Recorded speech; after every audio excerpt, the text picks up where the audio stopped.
ngunyan anong pag-ulayan tangani kasuba ko ngani ayun nakautukaw ako dun sa Bicol Connection na kadakul man kan dapat pagtukaron pero sad to say nga dahil si karon dang Joelyn ayan maraming ano siya ano ba yan ini Chris Aquino where's gone ay ano ba yan ano ba yan ini mga baritang artista talaga ano na ini paano na ba ini mga baritang artista na ini Soto sis no glamour against his leadership wala lang sis glamour ano ba ini online na ini online loans sara isaan ba ini so laban talaga tayo Layla ipaglaban niya to ang hustisya at ipanalo sa lahat ng Pilipino ang hustisya kaipuhan pong marayan. Sabi ko nga ni kasubago, nagre-remind po ako those who are not yet vaccinated.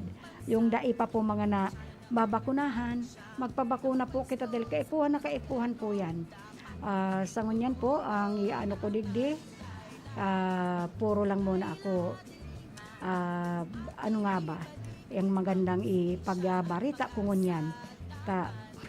Sa totoo lang po bako akong preparado dahil igwa po akong pinuntahan kaso bago talagang busy po and talagang I just don't know kung ano talaga hinihingal pati ako pagod kasi nakapapagod na po ako but anyway thank you po sa mga nagwa-watching yung mga nagwa-watching po bahala na po kayo Layla de Lima ating ibalik ang hustisya. May mga nag-i-sponsor na sa Lugaw kaya ni mga kakamping Lugaw. Ayan, meron ng mga karitela sa Lugaw lang.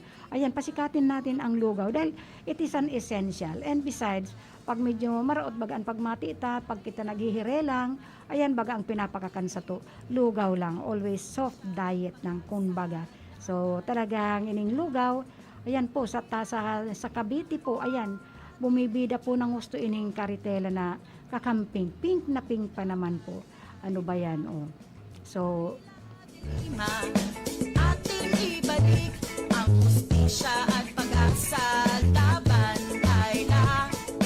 Layla de Lima ating ipanalo ang laban ng Pilipino no dating ibalik ang hustisya at ayan, ibalik ang hustisya digdi sa mga Pilipino. Oh, grabe sila, mga desperado. Oh, grabe sila, oh. Desperadong gayahin ang kakamping karaban ni Leni Robredo.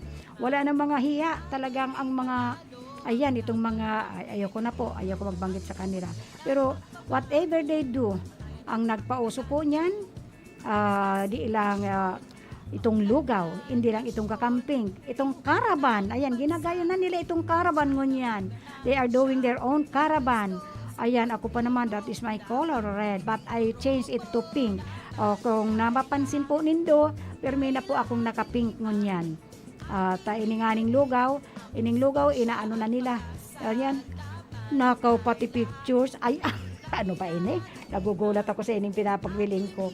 Ano ba yan, hindi na lang nakaw pati pictures ayun pinaninindigan na ninyo talaga ang tatak ayan wag naman ganyan tatak magnanakaw daw wag naman ganyan ito palpak desperado na talaga kayo pati ba naman tayo na wag naman ganyan hindi maganda yung banggitin natin yung ganyang salita although kahit pa mga ganyan sila wag ganyan kasi hindi magandang salita yan. Kahit ako against po sa kanila, ayaw ko po nagsasalita ng ganon. So, sa katotohanan lang po tayo. Biro mo naman sa Tarlac, Tarlac na yun it is already in North. Pero si Vice President po, si Kakamping, receive a warm welcome in Tarlac City. Ayan po talaga naman. Pero wag ganon. Layla de Lima ating ibalik ang hustisya at pag-asa. Ang programa pong ini ay hatod po sa Endocana mag, mag, ano na muna kita, sponsor muna tayo para makarelax-relax ako. Lasa Resto Bar and water refilling po. Ni pong Lasa Resto Bar, igwa po sindang, kung pwede any event po, meron po silang garden event, meron po silang rooftop, dyan po sa rooftop ninda ang inyong event.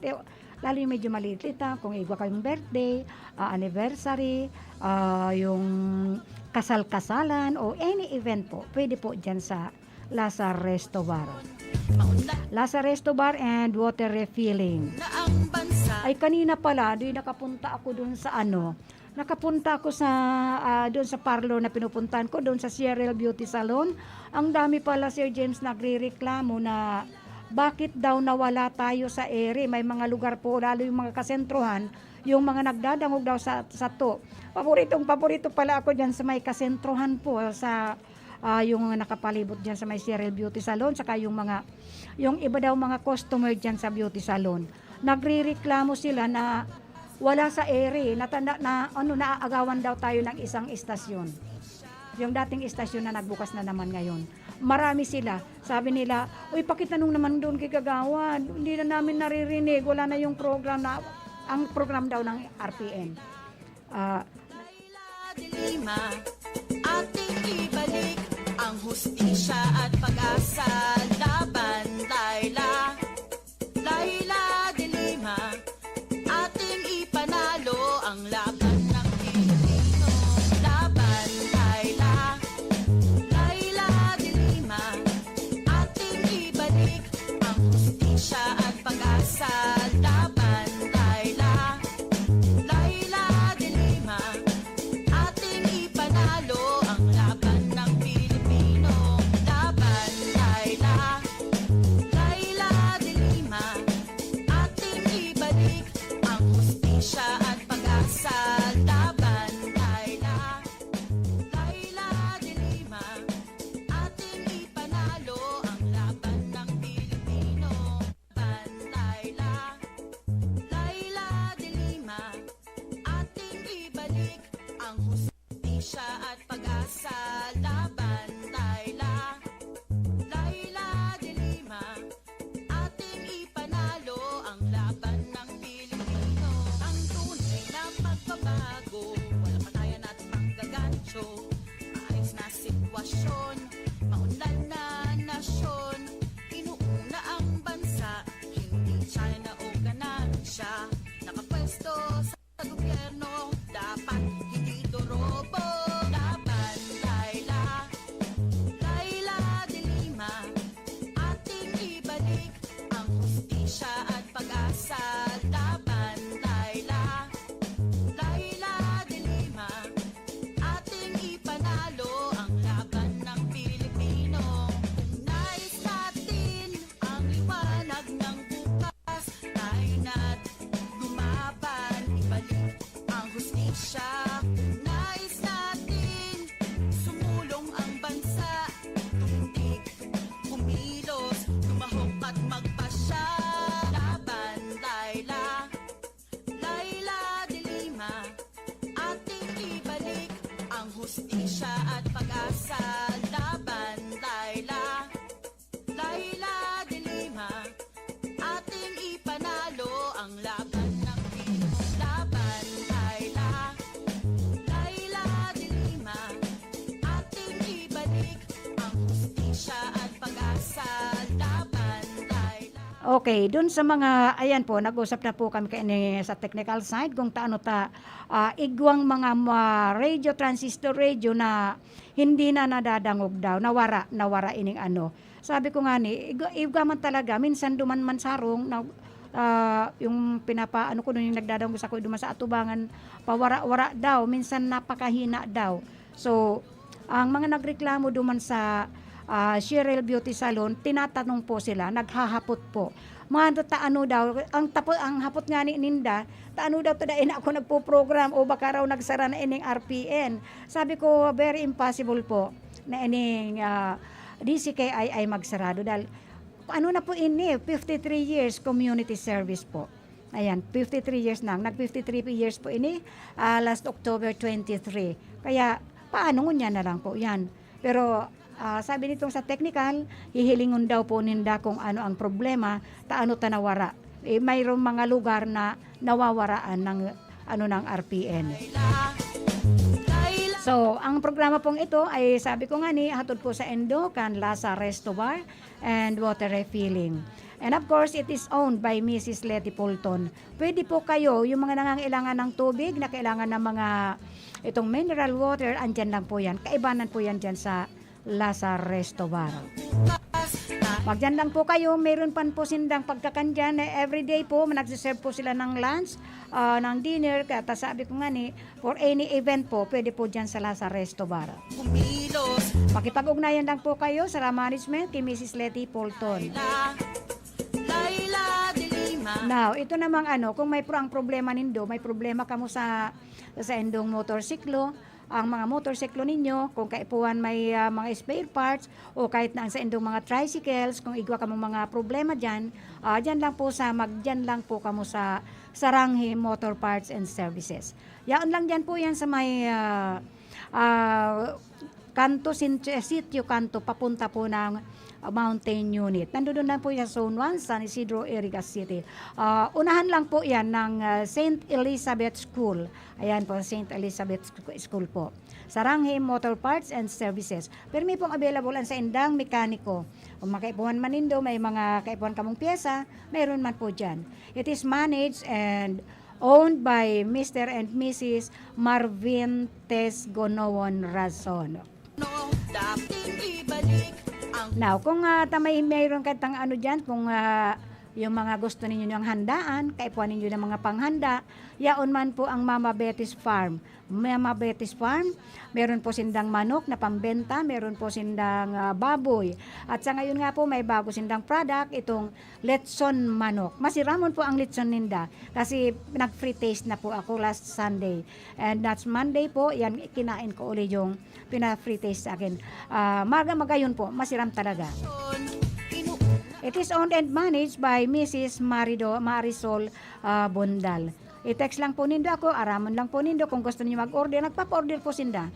Ang litson po ninda is aban order lang po, for order po.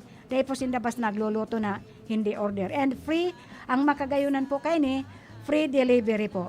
Free delivery ang litson manok dyan sa Mama Betty's Farm, owned and managed by Marisol Bondal.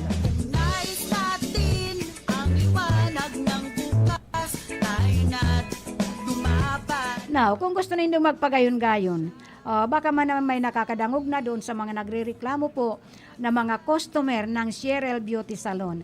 And mga listeners ko po sila, lalo pag Sabado po, dahil ang sabi nga nila, pinaghihinan nyo daw po nindang urulay sa barangay, kasi sabi nga, very informative daw. So, nanghihinayang po sinda ng gusto, nagre-report po sinda duman sa Cheryl Beauty Salon, dahil dyan po sa Cheryl Beauty Salon, enot na nadangog po ang ninda ang program ko po. At anyway, makikipag-usap daw sa tuya, ang sa tuyang technical na si Sir James Toriano Oco. At sa tuya po palang mga kaibanan mo yan, dyan sa technical side, si Sir James Toriano Oco. And of course, siya man po ang sa iyang PSG sa information, si Aldrin Orlanda. And of course, siya man po duman sa transmitter, si Chief Engineer Abby Lindon Torralio. And of course, ang sa iyang PSG duman, ang matsong talagang napaka-matipuno. Siguro mapupuno na naman ng mga pananumduman, panay ang tanong-tanong siguro ni Sir Jimmy Guanzon. So, asatod pa man sa endo ni Kagawad Melnan Robles Moralio, one of our sponsors. And of course, brought to you also by Mr. and Mrs. Jose Manrique Oralio. And of course, ni Jeff Jepoy Tino. And of course, ang main sponsor po niya to sa programang ini, mayo pong iba kung this is Senator Laila De Lima. Hello also to Boboy and Melite Robles Moralio. Nakapwesto sa gobyerno, dapat hindi. And of course, hello to Mother Cielita Robles Moralio. And I would like also to say hello to my only love of my heart, James Wally Osas of Nigeria. Hello, my love. And also from my love also from UK. Na right now he is in Cebu for his construction contract. Luisen Christopher. ng bukas, And of course, my love from India, Manu Anil.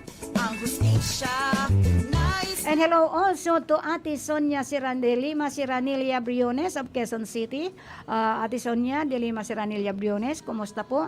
Hello to all your family. Extend my regards to your family. ma, Kay Ate Eva and family. ang And of course, kay Ate Uchi and kay Nene Edsel de Lima Esteliena. Laila, Dili, Kumusta lahat dyan? Just extend my regards to all our family dyan. Ang bloodlines natin, De Lima Bloodlines. Laila, Laila, Dilima, ating ibalik ang hustisya at pag-asa laban. Laila, Laila, Dilima, ating ipanalo ang laban ng Pilipino. Laban, Laila, Laila, Dilima, ating ibalik ang hustisya at pag-asa laban. Laila, Para po sa mga late tuners natin po, ang programa pong ito ay bagong programa ko po ito for every Monday to Friday, 5 to 6 p.m. po.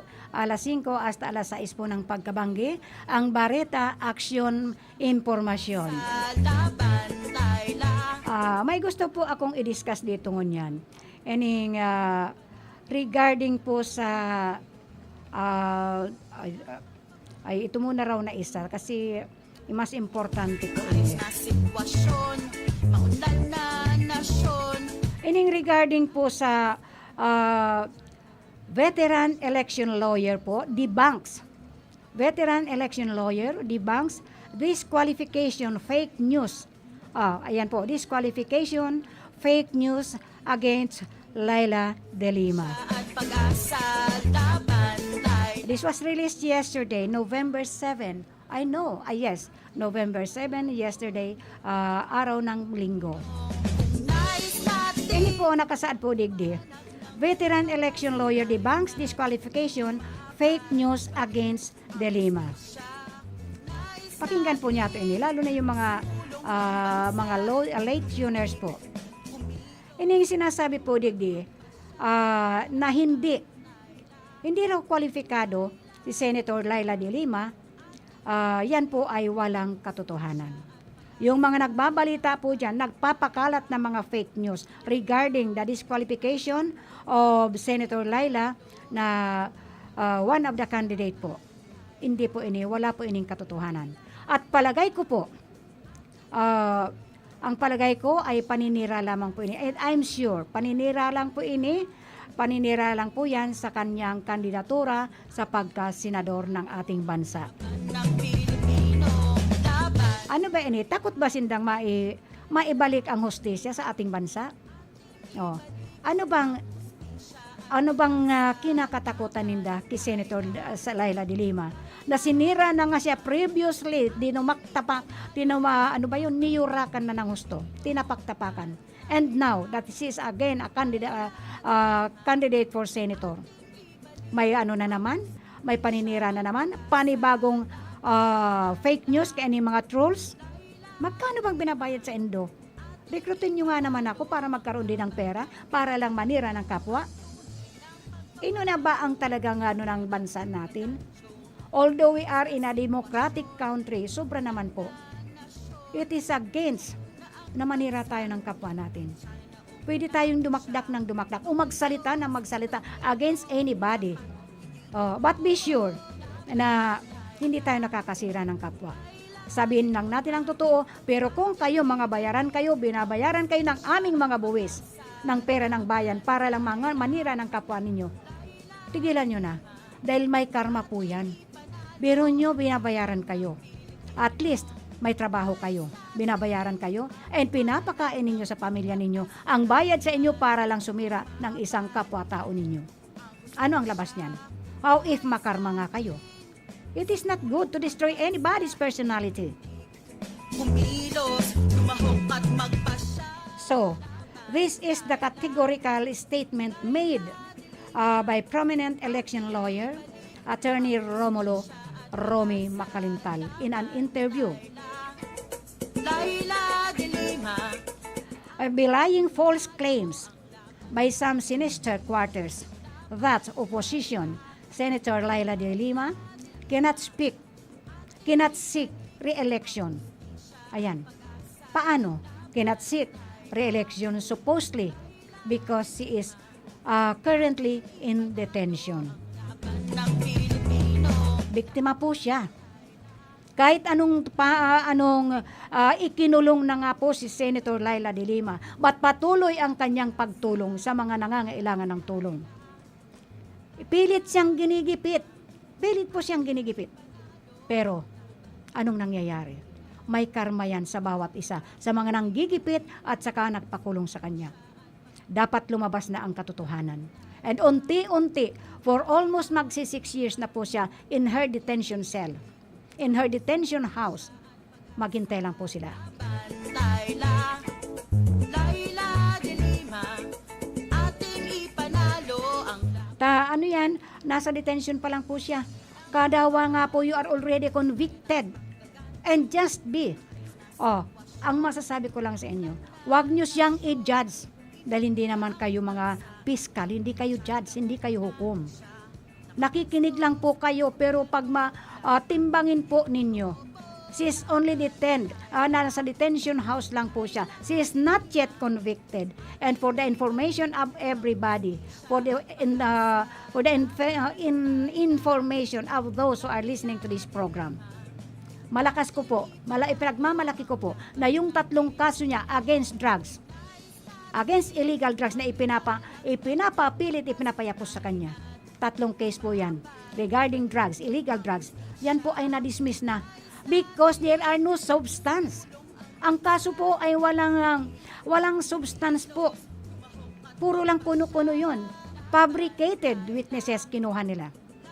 All the cases ibinato sa kanya, ihinain sa kanya is all fabricated. Kaya nga, ang kanyang 3 kaso regarding illegal drugs ay na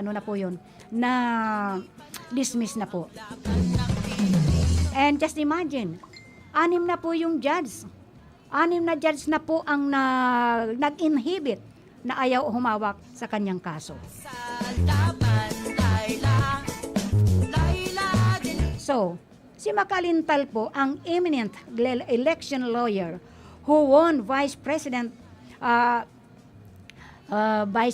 Leni Robredo's election case filed by then defeated Vice Presidential candidate Bongbong Marcos.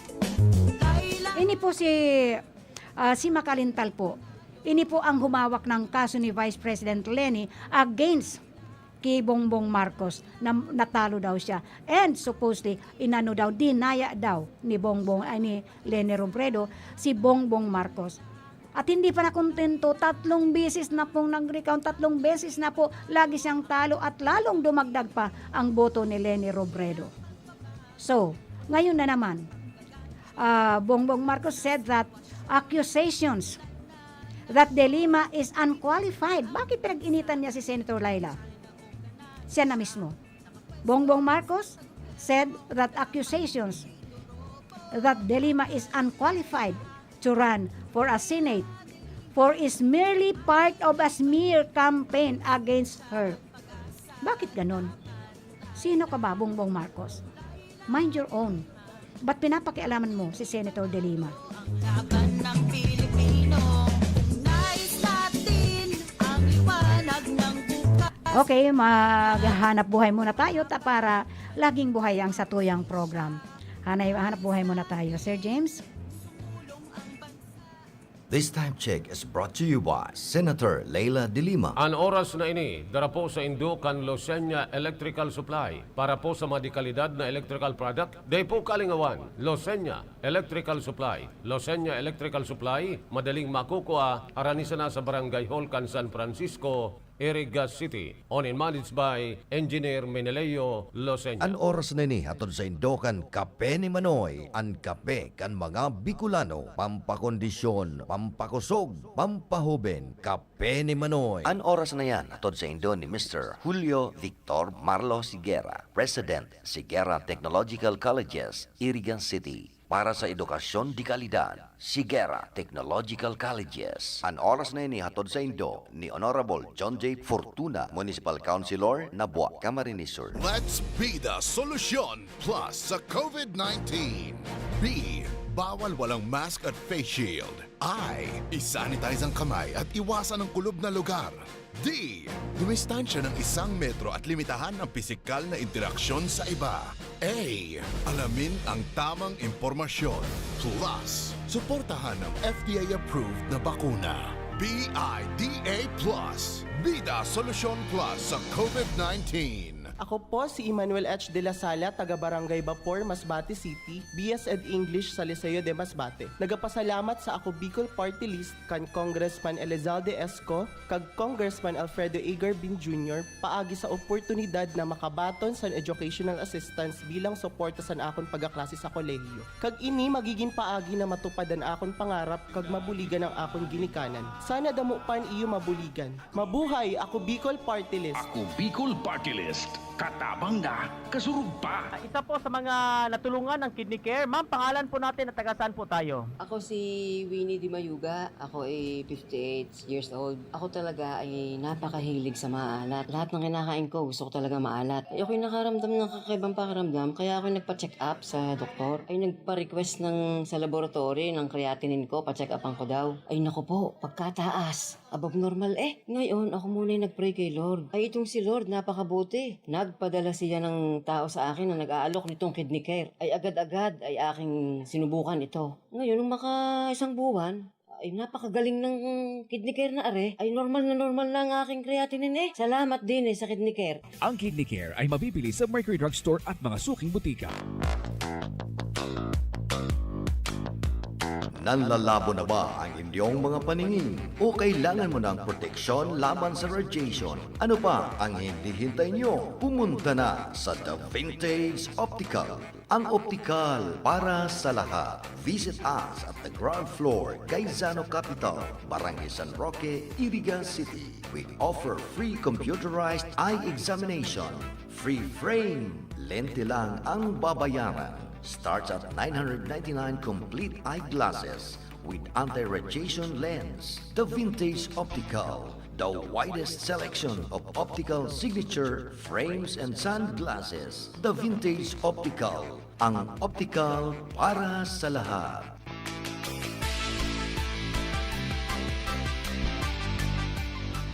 Ano ba ang maaaring maramdaman matapos magpapakuna kontra COVID-19? Maaaring makaranas ng sakit sa ulo, lagnat, pagkahilo, sakit sa katawan o parte ng katawan kung saan pinakunahan. Ngunit, huwag mag-alala, pinapaalala ng Department of Health, Bicol Center for Health Development, na ito ay mga karaniwang reaksyon ng bakuna sa ating katawan. Isa lamang itong indikasyon na ang bakuna ay epektibo sa pagbibigay sa atin ng proteksyon laban sa COVID-19. Kung makakaramdam ng mga ito, mainam na mag-self-monitor o pumunta sa lugar kung saan kayo binakunahan upang mabigyan ng abiso kung ano ang mga dapat gawin. Suportahan ang Bida Vaccination, maging res bakuna para protektado laban sa COVID-19.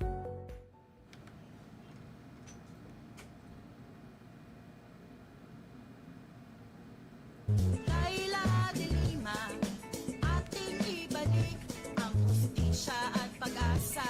Laban, Laila de Lima. Okay, balik po tayo sa Barita Action Information. Hello to Charlene Ripatacudo who is watching right now. And of course to, huwag na kayong umiyak dahil talagang time will come. Si Senator Laila de Lima ay makakalabas din yan. Kaya sa ngayon po mag-isip-isip tayo, tulungan natin po siya ngayon. We have to help. Tulungan po natin, ipagdasal po natin si Senator Laila de Lima dahil ini nga ginibuan na naman ng usapin na for disqualification. At bakit si Bongbong Marcos pa? Vice Presidential candidate itong before si Bongbong Marcos. Said that accusations that de Lima is unqualified to run for a Senate post and merely part of a smear campaign against her. Bakit ganon? Si Senator Laila de Lima is never convicted. Yes, she is in her detention house, pero she is not convicted. Ang 3 kaso nga niya about illegal drugs, na-acquit na dismiss na po. Hello also to Susan Schoenborn of Germany. Thank you for watching. At bahala na po kayo. Let us help. Tulungan po natin ini si Senator Laila de Lima. Now, ipadagos ko po. Sapagkat pwede lamang ma-disqualify ang isang akusado. Makinig po kayo, pakinggan niyo po yung mga hindi naniniwala sa kaso ni Senator Laila de Lima. Makinig po kayo. Hindi po sa hindi ako marunong kumampi sa mali. But these accusations, alam po natin, ang ilang judge po, hindi po mag-i-inhibit kung nakikita nila na ang accused, if the accused ay may substance po or may relevant po na bagay i-akusahan. So pasensya na po kayo because I'm not an attorney, pero that is what I know. Sapagkat pwede lamang na i-disqualify ang isang akusado kung mayroon ng desisyon ang korte. Yan nga po ang sinasabi ko. Kung may desisyon na po ang korte, okay lang po. Hindi po yan katulad ni Bongbong Marcos na tax evader po siya and na-convict po siya. Ang hindi ko lang alam bakit. Siguro umapila siya sa Supreme Court. Dapat nga nakulong siya. Ngayon, ang dami-daming paliwanag niya, maraming nag-aano sa kanya. Bakit? Ano bang naitulong ninyo sa kanya? Ang Korte Suprema, mayroon ng desisyon ang Korte Suprema? Wala naman eh. Yung sinasabi nating final and executory, ang ibig sabihin, final na po ang desisyon at ipinatutupad na po ng Korte Suprema. Yun po. Ibig sabihin nun, pag meron na mong executory result po, final result, na-execute na po siya, na-desisyonan na po ng Korte Suprema at ipinatutupad na, ayun, she's already convicted. But not even, hindi pa po tapos, hindi pa yung sigurado na convicted na siya. Because he is meron po ng mga ganyan, has still the right to appeal in a Supreme Court. May ano pa yan, may appearance pa, mag-a-appeal, magpa-file po sila ng appeal, mag-a-appeal po sila.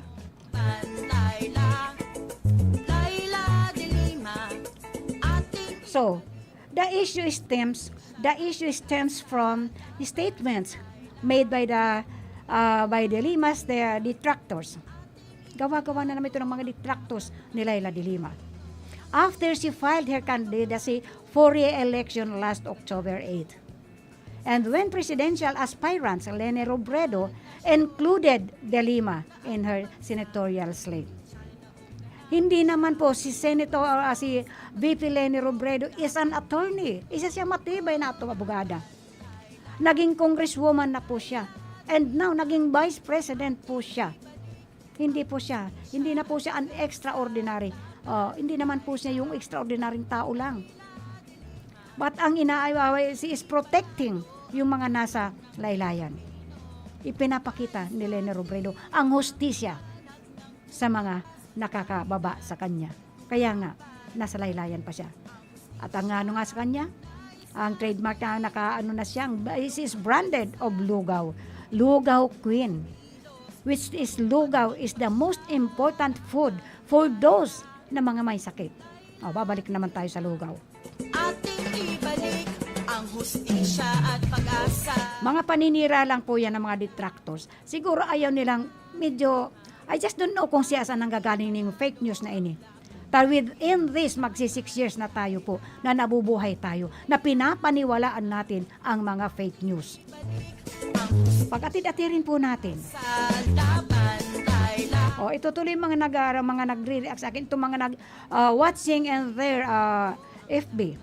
Yung mga nagla-live streaming po, ayan po, umiiyak po. Dahil nakakaawa na po ini si Senator Laila de Lima. Makalintal also explained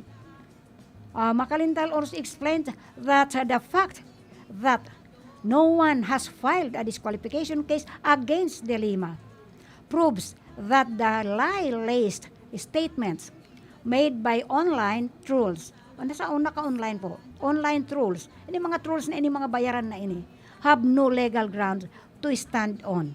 Huwag naman kayong tumayo ng ganyan. You have no right to stand on the ground para lang husgahan ang isang nakadeteni na hindi ninyo nga alam kung ano ang tunay na katotohanan regarding sa mga cases na pinag-file po para sa kay Senator Laila de Lima.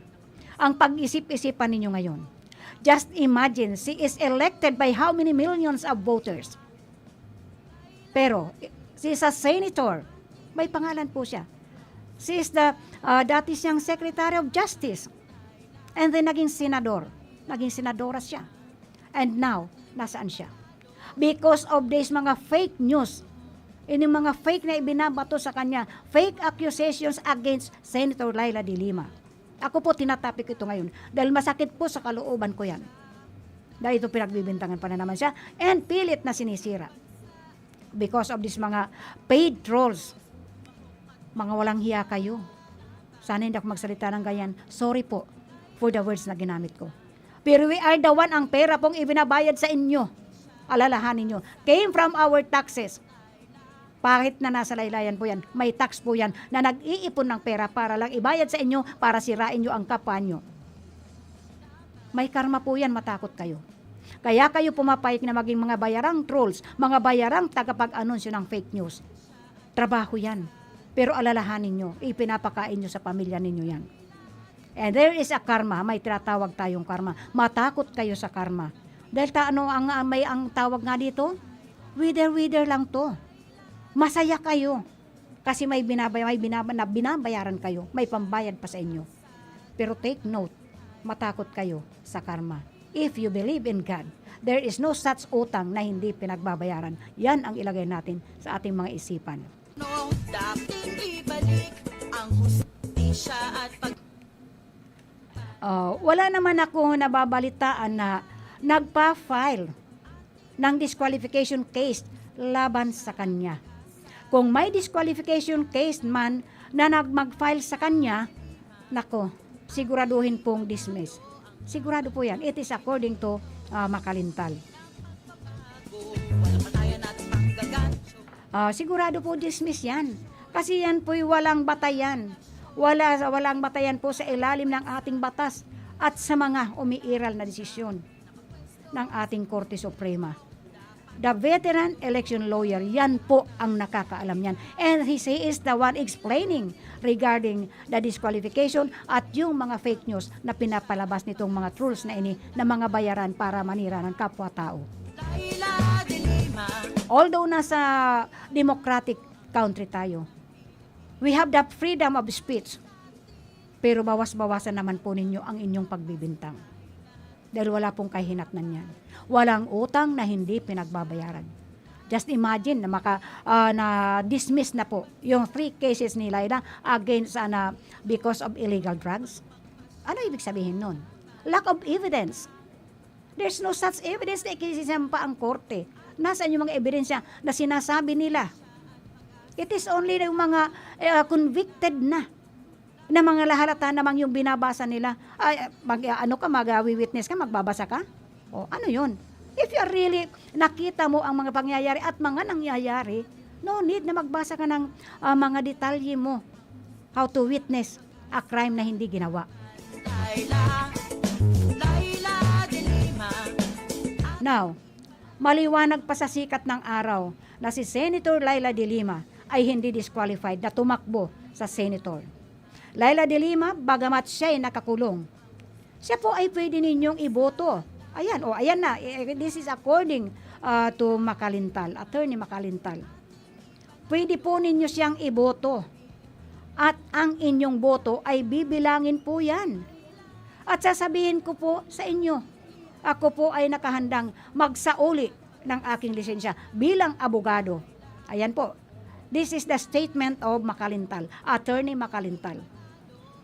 Nakahanda siyang magsauli na kanyang lisensya bilang abogado kung walang katotohanan itong kanyang sinasabi.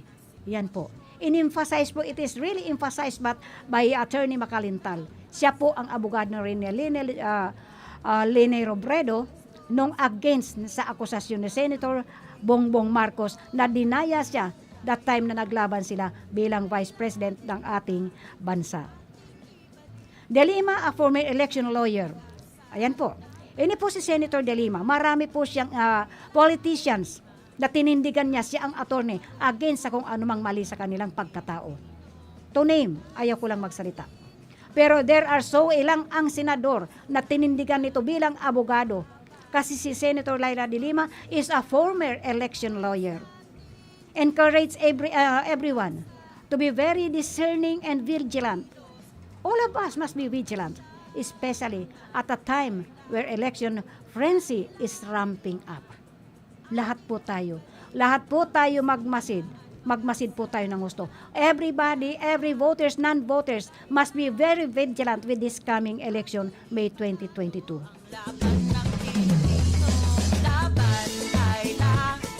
Let us always make it a habit to check the legitimacy of or veracity of any piece of information that we read online, that we read on Facebook or sa social media. We must be legitimacy or veracity of any piece of information that we read online before believing them. Pwede kayong magtanong online, what is the truth regarding sa mga nababasa ninyo? Dahil maraming naglipa na sa online yung mga trolls na binabayaran ng ating mga taxes na dapat pinapakinabangan ng mga taong nangangailangan na nasa laylayan.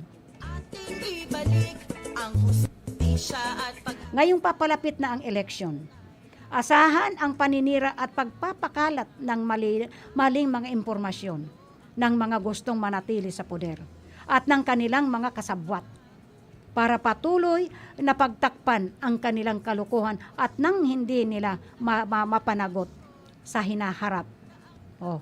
Hindi mapanagot sa hinaharap. De Lima, yan ang sabi ni Senator Laila de Lima. Tulungan natin siya na maibalik. Walang ibang magbabalik ng hustisya dito sa ating bansa. Wala po. Walang ibang lalaban sa mga kalukuhan, sa mga illegals. No other than Senator de Lima. Although before, tinawag ninyong Dilimaw. Ngayon, saan ngayon ang Dilimaw? Nasaan ngayon? Wag tayong magbulag-bulagan. Kitang-kita ninyo kung nasaan ang Dilimaw. She is not Laila de Lima. Because Laila de Lima, gusto niya maibalik ang hustisya. Without justice, what kind of bansa, anong klaseng bansa tayo without justice? Kawawa tayo. Kawawa ang mga kawawa. Kung ining may pangalan si isang senadora, kinakawawa, tinapaktapakan, niyurakan, ipinakulong until now. Pero although nakakulong si Senator Laila de Lima, patuloy po ang kanyang pagtulong. One of these days, ididetalye ko po sa inyo kung ano ang mga nagawa ni Senator Laila de Lima. More than 500 resolutions including RA, Republic Act. Isa dyan, itong 4Ps. Kayong mga nakikinabang sa 4Ps, pag-ingatan ninyo yan dahil pinagsikapan yan ng senadora. She is the principal author. Siya po ang nagmukna ng 4Ps na yan na pinapakinabangan ninyo ngayon. Although napakaliit lang yan. At least, sa walang-wala po, napapakinabangan yan. De Lima filed her candidacy, certificate of candidacy last October 8, sharing that among the reasons she decided to seek, ang desisyon niya kaya sa kumandidato ulit, na may hinahanap po siya na maka-re-eleksyon, ang hinahanap po niya, ang gusto niyang maibalik, ay yung include her goal to further advance her 5 foremost advocacies. Yan po ang gusto niyang maibalik. Namely, ining 5 ini, kaya siya nagkandidato ulit para maibalik unang-una ang social justice. Maibalik ang social justice. Ang human rights. Human rights, pinaka-importante po sa isang nasyon. Kasi if the nation, ang isang country po, there is no human rights, anong meron dyan? Do you think we have a peace and order? Yes. For those na mga nasa administration, meron po sila. Pero for those na katulad natin, tayong mga nasa laylayan, wala tayo niyan. And itong human rights, which encompass the rights to food, health, balanced ecology, and decent standards of living. Yan po ang pinaka-agenda ng ating senadora. Criminal justice reform, na magkaroon ng reforma ang ating criminal justice dahil maraming nahusgan na inosente sa kanyang krimen na kinasasangkutan. Kasi pag mahirap ka, madali kang bitayin. Pag mahirap ka, madali kang ipakulong. Yan na nga po. Oh, bakit si Senator Laila de Lima nagawan, pinag-witnessan ng hindi naman niya ginawa? Good governance and rule of law and national sovereignty. Ipaglaban ang ating inang bayan. Lahat po. Hindi lang si Senator Laila de Lima ang niyurakan, kundi lahat-lahat po niyurakan nila. The lady senator from Bicol also said that she would hold Mr. Duterte and his lackeys accountable for the thousands of killings, corruptions, and other human rights abuses that run rampant, very rampant po, under his administration. Ang reference po natin is no other than Hermon Rosales and Jet Belen. Yan lang po. Sana po naintindihan ninyo kung ano yung pinag-discuss ko ngayon. I would like to say hello and thank you to those who are watching via live streaming, to Sonia de Lima Serranilla Briones of Quezon City, and of course to Sherlyn Ripatacudo. Siya, good morning, and to Susan John Born of Germany, and of course to Domingo Gaspe. Ayan, good evening, Domingo Gaspe. Sana po, sana Domingo, I hope that those who cannot understand, those who do not know about Senator Laila de Lima, ayan po, unti-unti ko pong dinidetalye kung ano ang nangyayari sa kanyang kaso. But hopefully, lahat ng judges po ay mag-inhibit na to hold her case para naman po maabsuelto na siya. Dahil sobra-sobra na po ang pahirap na ginawa nila. Pero ang masasabi ko, si Senator Laila de Lima po is very healthy. Ipinagdadasal lang po niya, and she has wala po siyang balak na maghiganti of those who are nanangipit sa kanya, nagpakulong sa kanya. Pero inuulit ko, although nasa kulungan siya, patuloy po ang kanyang pagtulong sa mga nangangailangan ng kanyang tulong. So, ang programa pong ito ay hatod sa endo ni Seaga Kagawad, Mel Nandaday Robles Morallo, ng Cheryl Beauty Salon, ng Mama Betty's Farm, Saranghi Motor Parts and Services, Lazarus Bar and Water Refilling, and the Mr. and Mrs. Jose Manrique Orallo, kay Jeff J. Poitino, and of course, ni Boboy and Melit Robles Morallo and Robles family, Celita Robles family, and our very own Senator Laila de Lima. Again, ang nakaibanan po sa technical side, andyan po si Sir James Toriano Oco. Andyan man po sa information si Aldrin Orlanda. Andyan man po duman sa transmitter si Chief Engineer Abilindon Torallo at sa iyang PSD si Jimmy Guanzon. At ako man po ang sa indong nakaibanan at makakaibanan everyday Monday to Friday po alas 5 hasta alas 6 nin Bangge. Maraming salamat po and God bless